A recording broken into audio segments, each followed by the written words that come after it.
अस्सलाम वालेकुम दोस्तों। आज की वीडियो में हम सैंड ब्लास्टिंग के खतरात और एहतियाती तदाबीर के ऊपर बात करेंगे। सैंड ब्लास्टिंग एक मुश्किल और ख़तरनाक काम हो सकता है अगर सही तरीके से ना किया जाए। इस प्रोसेस में हम हाई प्रेशर से सैंड पार्टिकल्स को इस्तेमाल करते हुए सरफेस को क्लीन और स्मूथ करते हैं, मगर इस प्रोसेस के दौरान कुछ खतरात भी होते हैं, जैसा कि डस्ट, नॉइस और फ्लाइंग डेब्रिस। इनसे बचने के लिए हमें कुछ महफूज और अहम एहतियाती तदाबीर अपनानी ज़रूरी हैं।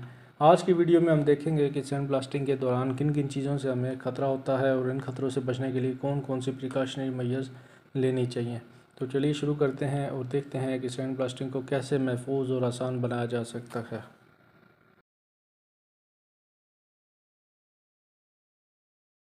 Sand blasting, also known as abrasive blasting, is a process used to clean surfaces. Sand blasting, जिसे हम अब्रेसिव ब्लास्टिंग के नाम से भी जानते हैं, ये एक ऐसा प्रोसेस है, एक ऐसा अमल है जो सरफेसेस को क्लीन करने के लिए इस्तेमाल किया जाता है। किसी भी एप्लीकेशन की सरफेस को, किसी मटेरियल की सरफेस को इस क्लीन करने के लिए इस्तेमाल किया जाता है। In this method abrasive material sand is being thrown on the surface of application with high pressure to remove layer of rust, coating, corrosion और contaminant। इस तरीके में जो एब्रेसिव मटेरियल है, जो कि नॉर्मली सैंड का इस्तेमाल किया जाता है, रेत का इस्तेमाल किया जाता है, उसको हाई प्रेशर के साथ उस मटेरियल के ऊपर या उस एप्लीकेशन के ऊपर फेंका जाता है या मारा जाता है, ताकि उसके ऊपर अगर कोई जंग है, कोई कोटिंग है, कोई क्रोजन है या जो आलूदगी की तह जमी हुई है, उसको हटाया जा सके। The abrasive material typically sand can also include materials like glass beads, walnut shells or steel grit depending on the application and the surface being treated।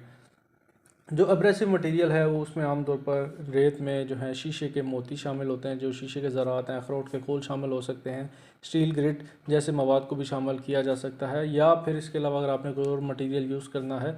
Abrasive material depend करता है आपके मटेरियल की या जो एप्लीकेशन है या जो surface जिसको आपने ट्रीट करना है उसके ऊपर, कि किस किस्म की सरफेस को क्लीन करना है और कौन सा मटेरियल आपने इस्तेमाल करना है। By implementing control measures, the risk associated with sandblasting can be effectively minimized, ensuring a safer work environment for operators and bystanders। Control के इक़दाम को नाफज करने से सैंड ब्लास्टिंग से वाबस्ता खतरात को मौसर तरीके से कम किया जा सकता है। ऑपरेटर्स और जो बायस्टैंडर्स हैं उनके लिए काम के महफूज माहौल को यकीनी बनाया जा सकता है।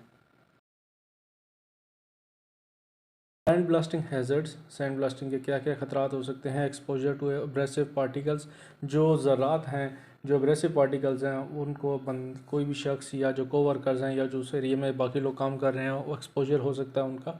इनहेलिंग और coming into contact with abrasive particles can lead to respiratory problems and skin irritation. सांस लेने या एब्रेसिव पार्टिकल्स के साथ कॉन्टैक्ट में आने से सांस के मसाइल यानी कि लंग्स के मसाइल पैदा हो सकते हैं, या जल्द के रिलेटेड जो मसाइल हैं, जलन वगैरह पैदा हो सकती है। Exposure to dust and fumes, dust, धूल और जो फ्यूम्स हैं उसको जो है नुमाइश हो सकती है, उससे कोई भी शख्स एक्सपोज हो सकता है। The blasting process generates a significant amount of dust and fumes which can pose respiratory hazards and fire explosion risk if not properly controlled। Blasting ये अमल काफ़ी मकदार में धूल और धुआं पैदा करता है, जो मुनासिब तरीके से अगर उसको कंट्रोल ना किया जाए तो उससे सांस लेने के जो खतरा, जैसे मैंने जिक्र किया कि लंग्स के रिलेटेड जो मसाइल हैं वो पैदा हो सकते हैं, आग लग सकती है, तो ब्लास्ट हो सकता है, इस जैसे खतरा लाहक हो सकते हैं। नॉइस एक्सपोजर यानी कि जो शोर है वो उससे पैदा होता है। Sand blasting equipment can produce high level noise which can cause hearing damage if adequate protection is not worn. Blasting का जो प्रोसेस है उसमें बहुत ज़्यादा शोर पैदा होता है, जो अगर आपने मुनासिब ईयर प्रोटेक्शन नहीं लगाई हुई, आपने ईयर प्लग, ईयर मफ नहीं इस्तेमाल कर रहे, तो ना पहनने की वजह से आपकी जो क़ुव्वत समात है उसको नुकसान पहुंच सकता है।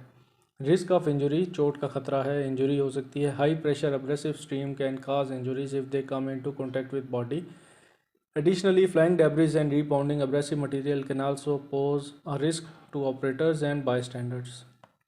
हाई प्रेशर के साथ जो आप एब्रेसिव मटेरियल यूज़ कर रहे हैं, अगर वो जिस्म के साथ कांटेक्ट में आता है तो आपको इंजरी हो सकती है। बॉडी के जिस हिस्से पे भी वो लगेगा हाई प्रेशर के साथ, वहाँ पे इंजरी का सबब बन सकता है। एडिशनली जो उड़ता हुआ मलबा है, जो फ्लाइंग डेब्रिस हैं, वो या एब्रेसिव मटेरियल जो है ऑपरेटर्स या वहाँ से गुजरने वालों के लिए भी ख़तरा बन सकता है। इसमें हमने क्या क्या प्रिकॉशंस लेनी है, जिसमें सबसे पहले आएगा पर्सनल प्रोटेक्टिव इक्विपमेंट, ज़ाती हिफाजती साजो सामान। Operator should wear appropriate PPE including respirators, protective clothing, gloves and hearing protection to minimize exposure to abrasive particles, dust, fumes and noise. Operators को मुनासिब ज़ाती हिफाजती आलात पहनने चाहिए जिसमें सांस लेने वाले जो आलात हैं हिफाजती लिबास शामिल है, दस्ताने, जो क़ुव्वत समात उनका तहफ़्फ़ुज़ जिसमें एयर प्लग, एयर मफ़, ताकि जो एब्रेसिव मटेरियल है, जो खुरचने वाले पार्टिकल्स हैं, उससे धूल से, धुएँ से और जो शोर की आलूदगी है उसके एक्सपोजर को कम किया जा सके।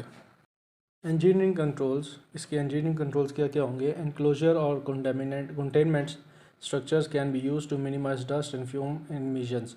गर्द गुबार और धुएँ के अखराज को कम करने के लिए जो इंक्लोजर कंटेनमेंट है उनका इस्तेमाल किया जा सकता है, या उस तरह के कुछ स्ट्रक्चर्स हैं उनका इस्तेमाल किया जा सकता है। Ventilation systems equipped with dust collectors can capture and remove airborne particles. धूल जमा करने वालों से लैस जो वेंटिलेशन सिस्टम है हवा से चलने वाले ज़रात को पकड़कर हटा सकते हैं, उनको रिमूव कर सकते हैं। ट्रेनिंग एंड सुपरविजन, तरबियत और निगरानी। Operator should be properly train safe sand blasting techniques and hazard awareness. Operators को सैंड ब्लास्टिंग की महफूज जो तकनीक है और ख़तरात से आगाही के लिए मुनासिब तरीके से तरबियत दी जानी चाहिए। Supervision ensures that safety protocols are followed at all the times.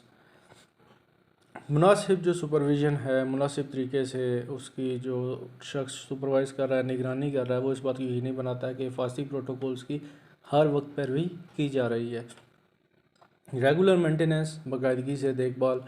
Equipment should be regularly inspected and maintained to ensure proper functioning and to prevent malfunctions that could lead to accidents and injuries. Sand blasting के दौरान आपका जो भी equipment है उसको आपने proper उसकी देखभाल करनी है, रेगुलर उसकी मेंटेनेंस करनी है, मुनासिब काम को यकीनी बनाने और हादसात और इंजरीज़ का बायस बनने वाली ख़राबियों को दूर रखने के लिए अपने इक्विपमेंट का बाकायदी से इंस्पेक्शन करना है। अगर उसमें कोई ख़राबी है तो उसको दूर करना है। इन्वायरमेंटल कंट्रोल्स, जो माहौलियाती कंट्रोल्स हैं, sand blasting should be conducted in designated areas equipped with appropriate containment and cleanup measures to prevent environmental contamination। माहौलियाती आलूदगी को रोकने के लिए मुनासिब कंटेनमेंट और सफाई के इक़दाम से लैस मखसूस इलाकों में सैंड ब्लास्टिंग का जो काम है वो किया जाना चाहिए। एडमिनिस्ट्रेटिव कंट्रोल इसमें क्या होंगे? Schedule blasting when only few numbers of worker are present at site. Blasting को शेड्यूल करें जब सिर्फ चंद वर्कर साइट पर मौजूद हों। Avoid blasting in windy conditions to prevent the spread of any hazardous material. किसी भी ख़तरनाक मवाद के फैलाव को रोकने के लिए तेज़ हवा में आपने सैंड ब्लास्टिंग नहीं करनी। विंडी कंडीशंस को देख लेना, अगर हवा तेज़ है तो आपने सैंड ब्लास्टिंग को अवॉइड करना है।